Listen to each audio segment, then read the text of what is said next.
दोस्तों, जब भी विश्व इतिहास में महानतम सम्राटों की बात आती है तो भारत के सम्राट अशोक का नाम बड़े ही गर्व से लिया जाता है। वह भारत के महानतम सम्राटों में से एक हैं। दोस्तों, विश्व भर में गुप्त संगठन या सीक्रेट सोसाइटीज का जिक्र हमें समय समय पर मिलता रहा है। तो भारत की एक सीक्रेट सोसाइटी जिसे नवम वाहिनी भी कहा जाता है या द 9 अननोन मैन कहा जाता है, उसके बारे में आज हम इस वीडियो में जानेंगे। दोस्तों, नवम वाहिनी या 9 अननोन मैन का गठन सम्राट अशोक ने 270 ईसा पूर्व किया था, जिसका काम था अलग अलग विषय पर समय की शुरुआत से प्राप्त ज्ञान को इकट्ठा करना और उसे संरक्षित करना और आगे पीढ़ी दर पीढ़ी उसे बढ़ाना। दोस्तों, सम्राट अशोक का ऐसा मानना था कि अगर यह जानकारी गलत हाथों में आ गई तो वह समग्र विश्व का नाश कर सकती है। दोस्तों, कलिंग युद्ध से पहले सम्राट अशोक बहुत ही क्रूर शासक माने जाते थे और उन्हें चंड अशोक के नाम से जाना जाता था।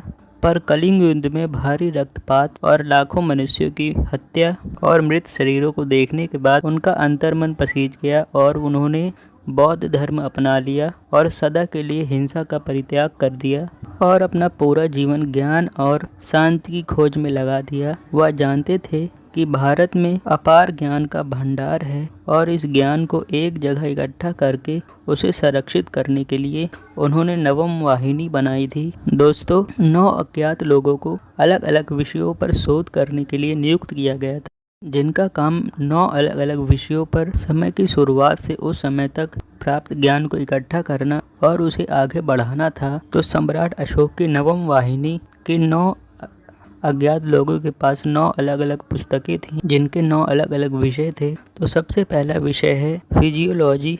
इस पुस्तक में मानव शरीर पर पूरा नियंत्रण करना, मानव शरीर में व्याप्त सूक्ष्म नाड़ियाँ और उनको नियंत्रित करने का ज्ञान उस पुस्तक में था। और उस पुस्तक का इस्तेमाल मानव की भलाई के लिए भी किया जा सकता था और मानव के संहार के लिए भी। उस पुस्तक में ऐसी जानकारियाँ थी जिनका इस्तेमाल करके किसी को छूकर उसकी हत्या की जा सकती थी। और कहा जाता है कि मार्शल आर्ट, एक्यूपंक्चर जैसी विद्याएं उसी पुस्तक का एक बहुत ही छोटा अंश हैं। दूसरा विषय है माइक्रोबायोलॉजी।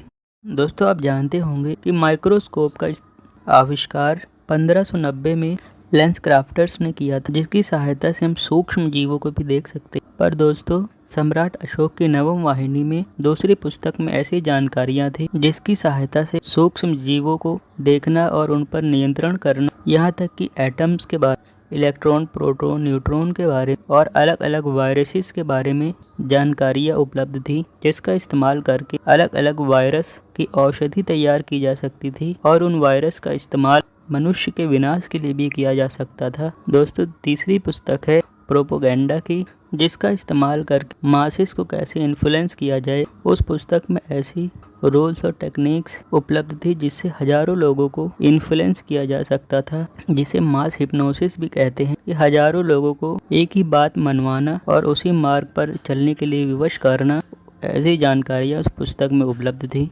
चौथी पुस्तक है एल्केमी की, जिसमें मैटर ट्रांसफॉर्मेशन यानी किसी पदार्थ का स्वरूप बदलना का ज्ञान शामिल था। एल्केमी, जिसे आप जानते हैं कि जिसका इस्तेमाल करके लोहे को सोने में बदला जा सकता है। इसके अलावा पारस पत्थर बनाना और शरीर को रोग मुक्त करना आदि विद्याएं शामिल थीं। पांचवी पुस्तक है कम्युनिकेशन। कम्युनिकेशन के सभी पॉसिबल मेथड्स की जानकारी उस पुस्तक में मौजूद थी और कैसे कम्युनिकेशन के माध्यम से हजारों लोगों को कंट्रोल किया जा सकता है, इसकी जानकारी भी उस पुस्तक में उपलब्ध थी। इसके अलावा टेलीपैथी यानी एक जगह बैठे बिना किसी यंत्र की सहायता से हजारों मील दूर बैठे व्यक्ति से बात करना आदि विद्याएं शामिल थी।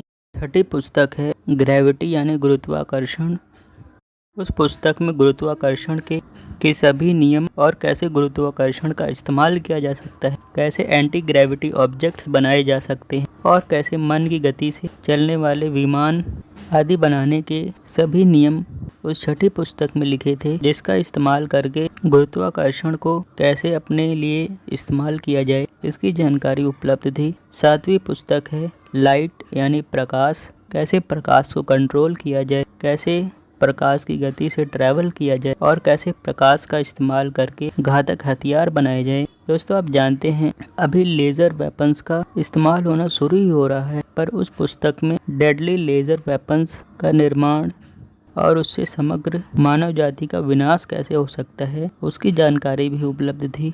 8वीं पुस्तक सोशियोलॉजी, किसी भी साम्राज्य या सभ्यता को किन किन नियमों का पालन करना चाहिए उन्नत होने के लिए और किसी सभ्यता को नष्ट होने के क्या क्या लक्षण होते हैं, यह जानकारी उस पुस्तक में उपलब्ध थी, जिसका इस्तेमाल करके कोई भी सभ्यता बहुत ही ज़्यादा उन्नत हो सकती है और नष्ट होने से पहले ही उसे रोक सकती है। 9वीं पुस्तक है कॉस्मोलॉजी, जिसमें ब्रह्मांड के सभी तत्वों की जानकारी उपलब्ध थी और उन तत्वों को कैसे कंट्रोल किया जा सकता है। आप 5 तत्वों के बारे में जानते होंगे, हवा, अग्नि, जल, वायु, आकाश, पृथ्वी। इसके अलावा डार्क मैटर, डार्क एनर्जी, जिसके बारे में अभी विज्ञान को कोई जानकारी नहीं है, उसकी जानकारी भी उस पुस्तक में उपलब्ध थी।